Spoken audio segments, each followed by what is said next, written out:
The door to the roadside bar creaked open as a small figure stepped inside, letting in a beam of fading sunlight that sliced through the smoky air. The laughter stopped for just a second, enough for every pair of rough tattooed eyes to turn toward her. She couldn't have been more than 16, maybe 17, wearing a worn-out leather jacket far too big for her frame. Her sneakers were muddy, her jeans torn, and her hair tied back in a messy ponytail. She hesitated, clutching the edges of her jacket like armor as the eyes around her filled with confusion, curiosity, and soon laughter. It wasn't cruel at first, more the kind of disbelief that ripples through a crowd when something seems out of place. But then the laughter deepened, a few hoots echoing across the room. The Iron Wolves, one of the most feared biker clubs in the county, had never seen anyone like her walk in alone. A teenage girl standing among grizzled men who rode steel monsters and lived by rules older than she was. The biggest of them, Tank, leaned back and barked a laugh. "What's this? A lost Girl Scout?" The room erupted again, bottles clinking, boots stomping. But the girl didn't move. She stood there breathing slow until the noise started to die down. And that's when they noticed the patch on the back of her jacket. Before we go further, if you believe in kindness, second chances, and the power of silent courage, please take a moment to like, comment, share, and subscribe to our channel, Kindness Corner. Your support helps us spread stories that remind the world there's still good left in it. The patch wasn't ordinary. It was old, its colors faded, but the words were clear. Iron Wolves, founding member. A hush fell over the room. The men who had just been laughing suddenly straightened up, glancing at each other in disbelief. That patch wasn't something anyone could just buy. It belonged to legends, to the original riders who had built the club decades ago, long before most of these men had even joined. The girl turned slowly, meeting their eyes. Her voice trembled, but she didn't hide behind it. "This jacket belonged to my dad," she said softly. "Eli Rivers." A ripple of silence moved through the room like a cold wind. That name, Eli Rivers, was carved into the memory of every man sitting there. He had been one of the Iron Wolves' best riders, a leader, and a man who never backed down from a fight or from doing what was right.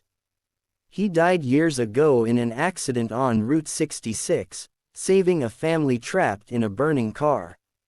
None of them had seen his daughter since the funeral. And now there she was, standing before them in his jacket. Her name was Mara, and she wasn't there to reminisce. She had come for help. Her mother's health was failing, the bills piling up, and no one in town seemed willing to lend a hand. "I didn't know where else to go," she admitted quietly. "Mom always said, Dad's brothers would never let us fall." Her words hit like thunder. Around her, the laughter had turned to shame. These men, big, tough, loud, were suddenly quiet, their faces softening as the past came flooding back. Eli had been one of them, and they'd promised to look after his family. But promises fade when years pass, and the world keeps moving. Now his daughter stood before them, carrying both his memory and his patch. Tank, the same man who had laughed the loudest, stood up slowly. His voice cracked when he spoke. "Kid, you shouldn't have had to come here alone." He took off his cap, rubbing his hands over his face. Around the room, the bikers exchanged glances, silent nods that meant something unspoken had been decided. That night, Mira rode home in a convoy of engines and thunder. The Iron Wolves had rallied like the old days, their headlights carving through the dark roads. They didn't just help her fix her home, they rebuilt it. The next morning, neighbors watched in awe as a dozen bikers painted walls, repaired fences, and carried groceries. For the first time in years, Myra's mother smiled. But it wasn't just about repairs. Something inside the club had changed. Myra became a quiet symbol of what they'd lost and what they'd found again. The old loyalty that had been buried under years of pride came roaring back. They started charity rides, delivering food to struggling families, raising funds for veterans, and visiting kids in hospitals. Always wearing their patches proudly, always remembering why they began. And at every ride, right at the front, was Myra riding her father's old bike, restored by the same men who once thought they had nothing left to fight for. The sight of her, young, determined, carrying her father's name, gave them purpose again. People in town began calling her the Little Wolf. Months later, during the annual Iron Wolves gathering, Tank handed Myra something wrapped in cloth. Inside was a new patch, custom-made. It read, "Legacy Rider."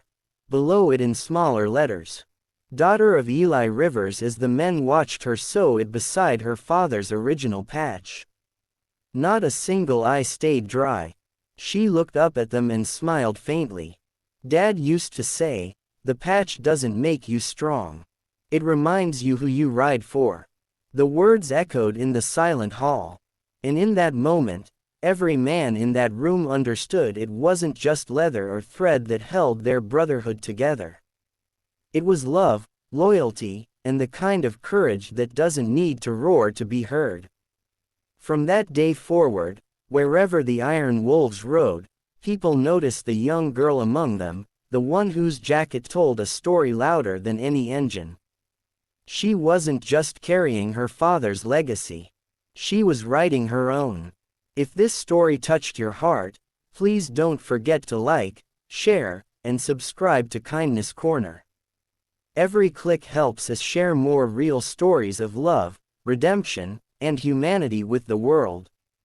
Before you go, tell us in the comments, what does loyalty mean to you? Have you ever met someone whose quiet strength inspired you? And as the engines of the Iron Wolves thundered down the open highway, the wind caught Myra's jacket, the twin patches glinting in the sun, a reminder that kindness, like legacy, never truly fades.